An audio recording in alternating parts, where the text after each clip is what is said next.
नवरात्रि का 9वां दिन मां सिद्धिदात्री कथा या देवी सर्वभूतेषु मां सिद्धिदात्री रूपेण संस्थिता। नमस्तस्यै नमस्तस्यै नमस्तस्यै नमो नमः। अर्थ, हे मां, सर्वत्र विराजमान और मां सिद्धिदात्री के रूप में प्रसिद्ध अम्बे, आपको मेरा बार बार प्रणाम है, या मैं आपको बारंबार प्रणाम करता हूँ। हे मां, मुझे अपनी कृपा का पात्र बनाओ। मां दुर्गा जी की 9वीं शक्ति का नाम सिद्धिदात्री है। ये सभी प्रकार की सिद्धियों को देने वाली हैं। नवरात्रि पूजन के 9वें दिन इनकी उपासना की जाती है। इस दिन शास्त्रीय विधि विधान और पूर्ण निष्ठा के साथ साधना करने वाले साधक को सभी सिद्धियों की प्राप्ति हो जाती है। सृष्टि में कुछ भी उसके लिए अगम्य नहीं रह जाता है।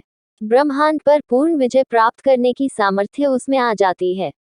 मार्कंडेय पुराण के अनुसार अनिमा, महिमा, गरिमा, लघिमा, प्राप्ति, प्राकाम्य, ईशित्व और वशित्व ये 8 सिद्धियां होती हैं। ब्रह्मवैवर्त पुराण के श्री कृष्ण जन्म खंड में ये संख्या 18 बताई गई है। इनके नाम इस प्रकार हैं: 1. अनिमा 2, लघिमा 3, प्राप्ति 4, प्राकाम्य 5, महिमा 6, ईशित्व, वाशित्व 7, सर्वकामावसायिता 8, सर्वज्ञत्व 9, दूरश्रवण 10, पर काय प्रवेशन 11, सिद्धि 12, कल्प वृक्षत्व 13, सृष्टि 14, संहारकरण सामर्थ्य 15, अमृतत्व 16, सर्वन्यायकत्व 17, भावना 18, सिद्धि।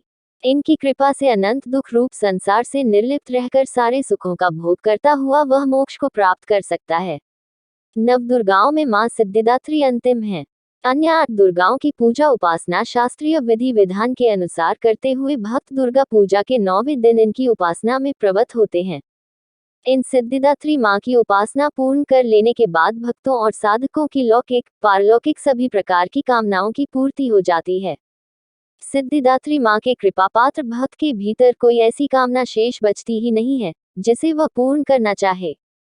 वह सभी सांसारिक इच्छाओं, आवश्यकताओं और स्पृहाओं से ऊपर उठकर मानसिक रूप से मां भगवती के दिव्य लोकों में विचरण करता हुआ उनके कृपा रस पीयूष का निरंतर पान करता हुआ विषय भोग शून्य हो जाता है।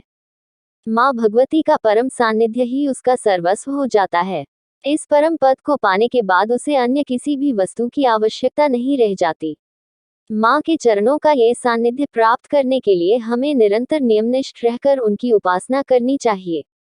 मां भगवती का स्मरण, ध्यान, पूजन हमें इस संसार की असारता का बोध कराते हुए वास्तविक परम शांतिदायक अमृत पद की ओर ले जाने वाला है।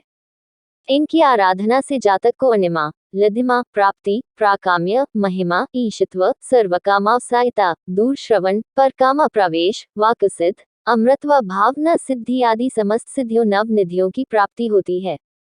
आज के युग में इतना कठिन तप तो कोई नहीं कर सकता, लेकिन अपनी शक्तिनुसार जप, तप, पूजा अर्चना कर कुछ तो मां की कृपा का पात्र बनता ही है। प्रत्येक सर्व साधारण के लिए आराधना सरल है। मां जगदम्बे की भक्ति पाने के लिए नवरात्रि में नवमी के दिन माता का पूजन करना चाहिए।